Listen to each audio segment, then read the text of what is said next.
Hello students, welcome back to Prepon. These days we are doing certain MCQs on history and polity based on the certain themes. आज हम कुछ MCQs polity में करते हैं और हमारे जो टॉपिक्स हैं वो हैं यूनियन एग्जीक्यूटिव एंड पार्लियामेंट. कल भी हमने कुछ इस पे किए थे, आज फिर कुछ और करते हैं MCQs इन दोनों टॉपिक्स पे. And these MCQs will help you revise your subjects as the prelims is near. Prelims 2024 is quite near. चलिए, let us start. Which of the following is the most important underlying principle of parliamentary form of government? संसदीय प्रणाली का इनमें से सबसे important defining feature कौन सा है?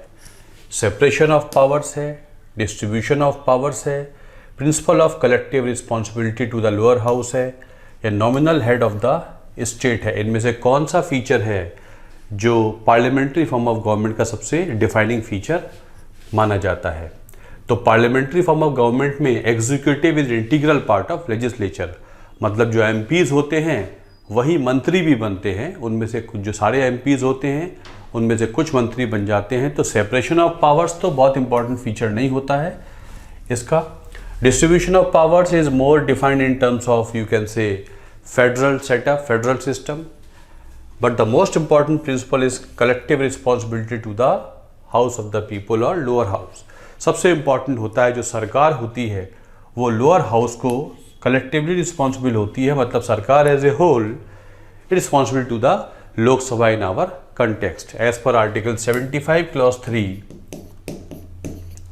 the Council of Ministers is collectively responsible to the लोक सभा. तो सबसे इंपॉर्टेंट फीचर ये होता है जब सरकार लोकसभा को या लोअर हाउस को अकाउंटेबल होती है. अगर लोअर हाउस में अपनी अकाउंटेबिलिटी वो ठीक से फुलफिल नहीं कर पाती है तो उसे इस्तीफा देना पड़ता है, उसके खिलाफ नो कॉन्फिडेंस मोशन आ जाता है. इसलिए सी इसका आंसर हो जाता है. Consider the following statements. All the rules of transaction of business of the government of India are framed by the president. वो सारे नियम जिससे सरकार अपनी बिजनेस ट्रांजैक्ट करती है वो सारे रूल्स राष्ट्रपति फ्रेम करते हैं. पहला statement, the president has constitutional right to audience in the parliament. राष्ट्रपति को संवैधानिक तौर पर अधिकार है कि वो पार्लियामेंट के दोनों हाउसेस को या एक हाउस को एड्रेस कर सकते हैं. ये उनके पास संवैधानिक अधिकार है. इनमें से कौन सा करेक्ट है? पहला करेक्ट है. As per article 77. आर्टिकल 77 में 3 क्लॉज हैं, उनको आप पढ़ेंगे तो आपके समझ में आ जाएगा कि जितने ट्रांजैक्शन ऑफ बिजनेस रूल्स होते हैं भारत सरकार के 1961 में बनाए गए थे, ये राष्ट्रपति के नाम पे बनाए जाते हैं. तो राष्ट्रपति के बनाए हुए रूल्स से ही भारत सरकार अपने बिजनेस को ट्रांजैक्ट करती है. सही है. और राष्ट्रपति को पूरा अधिकार है कि वो कभी चाहे एक हाउस को या दूसरे हाउस को या दोनों हाउस को संबोधित कर सकते हैं. उनके पास संवैधानिक तौर पे अधिकार उनको दिया गया है. तो दोनों ही प्रोविजन सही है. Both are correct. Consider the following statements. Removal of president is a quasi judicial process. राष्ट्रपति का इम्पीचमेंट होता है आर्टिकल 61 में. तो ये सेंटेंस स्टेटमेंट कहता है कि राष्ट्रपति का हटाना ऐसे है जैसे पार्लियामेंट कोर्ट की तरह काम कर रही है. क्वाशी जुडिशियल प्रोसेस है. दूसरा, president has concurrent legislative powers with the parliament.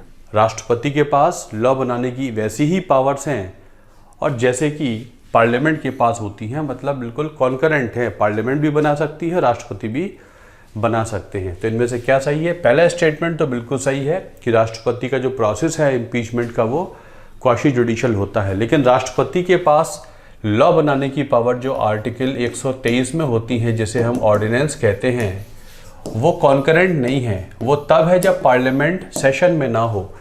जब लॉ मेकर सेशन में ना हो तब उनकी एब्सेंस में राष्ट्रपति ऑर्डिनेंस जारी कर सकते हैं. कॉन्करेंट पावर्स नहीं हैं उनके पास, इन एब्सेंशिया पावर्स हैं. जब पार्लियामेंट नहीं बैठा हुआ है तब राष्ट्रपति अध्यादेश जारी करके लॉ बना सकते हैं. तो दूसरा गलत है, पहला सही है. तो A is the answer. Consider the following statements about the parliamentary system. The executive is an integral part of legislature. This system follows the principle of separation of powers in its absolute form. अब देखिए, parliamentary form of government का एक question हमने पहले किया था, अब एक ये कर लेंगे। तो एक ही टॉपिक के, एक ही थीम के, एक ही सब टॉपिक के कई पहलुओं से हम क्वेश्चन कर लेते हैं। अब यहाँ पे ये कह रहे हैं कि पार्लियामेंट्री गवर्नमेंट में executive is integral part of legislature, तो ये बिल्कुल सही है। मैंने आपको बताया ऑल द जो मंत्री बनते हैं सरकारों में, उनकी बेसिक क्वालिफिकेशन है एमपी। अगर कोई व्यक्ति एमपी नहीं है तो वो मंत्री नहीं रह सकता है, तो बेसिक क्वालिफिकेशन एमपी हो जाती है। इसका मतलब जो एग्जीक्यूटिव मतलब गवर्नमेंट के इंडिया के जो मंत्री हैं, प्रधानमंत्री हैं, इसका मतलब जितने भी मंत्री प्रधानमंत्री हैं ये अल्टीमेटली एमपी ही होंगे। इसका मतलब executive is integral part of legislature, ये बिल्कुल सही है। This system follows principle of separation of power. Separation of powers follow तो करता है कि एग्जीक्यूटिव का ये काम है, लेजिस्लेचर का ये काम है, जुडिशरी का ये काम है, लेकिन क्योंकि एग्जीक्यूटिव लेजिस्लेचर का सबसेट होता है तो हम ये नहीं कह सकते कि separation of powers absolute form में है।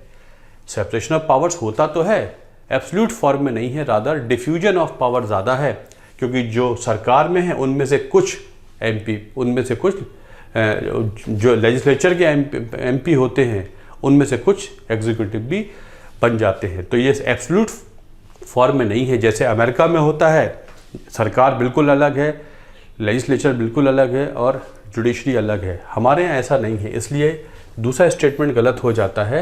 एब्सोल्यूट फॉर्म में सेपरेशन ऑफ पावर्स नहीं होता है, पहला सही है, hence A is the answer. Repromulgation of ordinance leads to fulfillment of rule of law. In exercising the pardoning power, the president acts in his discretion. अब मैंने आपको बताया आर्टिकल 123 में राष्ट्रपति अध्यादेश जारी कर सकते हैं। अध्यादेश का पार्लियामेंट के सेशन शुरू होने के 6 महीने के अंदर पास हो जाना ज़रूरी है ना, ये आपको पता है। अब 6 महीने में पास नहीं हो 6 महीने नहीं, 6 हफ्ते में जब पार्लियामेंट असेंबल हो जाती है, अध्यादेश जो राष्ट्रपति ने जारी किया है वो पार्लियामेंट बिगिन होने के 6 हफ्ते के अंदर पास हो जाना ज़रूरी है। अगर 6 हफ्ते में पास नहीं होता है तो वो लैप्स कर जाएगा, तो राष्ट्रपति उसे दोबारा प्रोमलगेट कर देंगे, दोबारा इशू कर देंगे। तो ये स्टेटमेंट है कि repromulgation of ordinance leads to fulfilment of rule of law, तो ये गलत हो जाता है। बिना पार्लियामेंट से पास कराए अध्यादेश बार बार जारी कर देना तो basically negation of rule of law है। अकाउंटेबल जो लॉ बना है वो पूरी फुल डेमोक्रेटिक वे में नहीं बना है, इसलिए पहला स्टेटमेंट सही नहीं है। राष्ट्रपति जब आर्टिकल 72 में पार्डन देते हैं किसी भी पनिशमेंट पे, सेंटेंस पे, तो राष्ट्रपति अपने डिस्क्रिशन पे काम करते हैं, ये गलत है। राष्ट्रपति भारत सरकार की राय पे काम करते हैं। जब भी वो किसी पार्डनिंग मर्सी पिटीशन आता है उस पर हाँ या ना करते हैं तो वो भारत सरकार की राय पे करते हैं, अपने डिस्क्रिप्शन पे नहीं करते हैं, तो दोनों गलत हो जाते हैं। D is the answer. The president can summon the houses of parliament at such time and such place as he thinks fit. राष्ट्रपति को अधिकार है कि राष्ट्रपति पार्लियामेंट के सेशंस बुला सकते हैं, monsoon session, budget session, winter session. As per this statement के अनुसार राष्ट्रपति पार्लियामेंट के हाउसेस को समन का मतलब सेशन को बिगिन करना होता है। समन कर सकते हैं जब चाहें, जिस जगह चाहें वो कर सकते हैं। तो एज पर आर्टिकल 85 ये बिल्कुल सही है। आर्टिकल 85 का क्लॉज 1 पढ़ेंगे आप तो उसके हिसाब से बिल्कुल सही है। राष्ट्रपति के नाम से ही सेशंस बुलाए जाते हैं और राष्ट्रपति के पास अधिकार है, आर्टिकल में लिखा है कि वो जहाँ चाहे और जिस वक्त चाहे सेशन बुला सकते हैं, ये उनके पास अधिकार है। तो ये बिल्कुल सही है। मतलब ये है कि ज़रूरी नहीं है सेशन पार्लियामेंट में ही हो। जब कोविड का समय चल रहा था तो एक session central hall of parliament में हुआ था, दोनों हाउसेस, वहीं सुबह एक हाउस बैठता था, शाम को एक हाउस बैठता था। ज़रूरी नहीं है कि राज्यसभा का सेशन राज्यसभा में ही बैठ के हो, मतलब राष्ट्रपति जहाँ चाहे सेशन बुला सकते हैं, मतलब प्लेस भी तय कर सकते हैं। The president is bound to ensure that 3 parliamentary sessions are held in a year. राष्ट्रपति बाउंड है कि साल में कम से कम 3 सेशंस तो होने ही चाहिए, 4, 5, 6 भी हो सकते हैं। ये जो 3 है ये इसका आंसर 2 है, कम से कम 2 तो होना चाहिए। एज पर आर्टिकल 85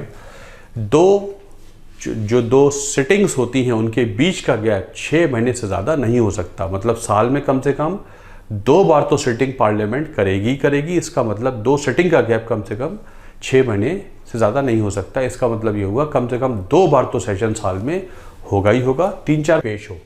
आर्टिकल 112 में बजट पेश किया जाता है, तो बजट पेश करवाने की संवैधानिक रिस्पॉन्सिबिलिटी किसके पास है? प्राइम मिनिस्टर के पास है, प्रेसिडेंट के पास है, फाइनेंस मिनिस्टर के पास है, मिनिस्टर ऑफ पार्लियामेंट्री अफेयर्स के पास है। इसे पढ़ेंगे तो इसमें लिखा है president shall cause to be laid before the houses an annual financial statement.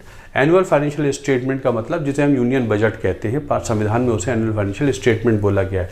तो बजट पेश करवाने की जिम्मेदारी राष्ट्रपति की है और उसे करते पेश फाइनेंस मिनिस्टर है, ये कन्वेंशन है। इसे पेश करवाने की संवैधानिक ड्यूटी राष्ट्रपति की होती है। उन्हें देखना है कि हर साल का बजट पेश किया जाए। Consider the following statement, the impeachment of the president can be initiated in either house of parliament. राष्ट्रपति को आर्टिकल 61 के तहत हटाया जाता है। अब राष्ट्रपति को हटाने का जो प्रोसीजर है वो दोनों हाउस में शुरू हो सकता है। आइदर हाउस, लोकसभा भी शुरू कर सकता है, राज्यसभा भी कर सकता है। बिल्कुल सही है, दोनों हाउस बराबर है इस मुद्दे पर। The process of removal of PM can be initiated in either house of parliament. इसी तरीके से प्रधानमंत्री को हटाने का जो प्रोसीजर है वो भी किसी हाउस में शुरू हो सकता है। अब ये गलत हो जाता है क्योंकि प्रधानमंत्री कलेक्टिव रिस्पॉन्सिबिलिटी के प्रिंसिपल के तहत आर्टिकल 75 क्लॉज 3 के तहत रिस्पॉन्सिबल लोकसभा को होते हैं और लोग इसी आर्टिकल के तहत नो कॉन्फिडेंस मोशन लाया जा सकता है। इसलिए प्रधानमंत्री को हटाने का काम सिर्फ लोकसभा में शुरू हो सकता है, राज्यसभा में शुरू नहीं हो सकता। आपने ये सब पढ़ा हुआ होगा, हम तो जस्ट रिवाइज कर रहे हैं। फिर भी आपको ये समझना हो तो आप प्रिपॉन की वीडियोस पे जाइए। NCM क्या होता है, कैसे पास होता है, क्यों लोकसभा में होता है, ये सब हमने डिस्कस किया हुआ है। तो इसका मतलब पहला सही है, दूसरा सही नहीं है। Consider the following statements in the context of union budget. No demand of grant can be passed except on the recommendation of president. जो बजट में डिमांड्स होती हैं, budget comprises appropriation bill and finance bill. Appropriation bill में क्या होती है? हर मंत्रालय की डिमांड होती है। तो पहला स्टेटमेंट ये है कि नो डिमांड ऑफ ग्रांट, जब डिमांड पास हो जाती है तो ग्रांट बन जाती है। No demand of grant can be passed except on the recommendation of president. बिल्कुल सही है, मतलब ये राष्ट्रपति रिकमेंडेशन देते हैं हर डिमांड की कि सरकार को इतना पैसा चाहिए, ये बिल्कुल सही है। राष्ट्रपति की रिकमेंडेशन के बिना कोई डिमांड ग्रांट नहीं बन सकती।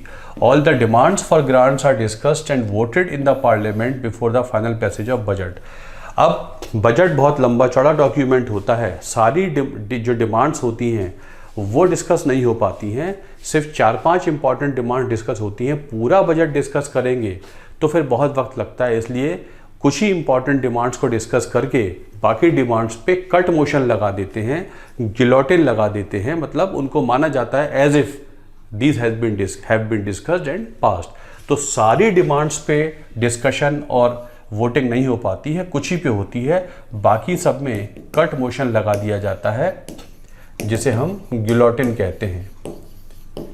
आर्टिकल 119 में लिखा हुआ है कि फाइनेंशियल बिजनेस को जल्दी कैरी ऑन करने के लिए, जल्दी फिनिश करने के लिए कट मोशन लिए जा सकते हैं। उसका जिस्ट ये है, तो कट मोशन ले लिया जाता है और कुछ ही डिमांड डिस्कस होकर बाकी demand discussed and past assume कर ली जाती है। इसलिए दूसरा गलत है, सब नहीं, कुछ ही डिमांड्स। पहला सही है, hence A is the answer. So these are certain questions of Union Executive and Parliament जो आपके एग्जाम में काफ़ी काम आने वाले हैं। इसको लाइक कीजिए, शेयर कीजिए, प्रिपॉन चैनल को आपकी सपोर्ट की ज़रूरत है, आगे बढ़ाइए। Thank you very much. अपने कमेंट्स दीजिए और कैसे इसको हम इम्प्रूव कर सकते हैं।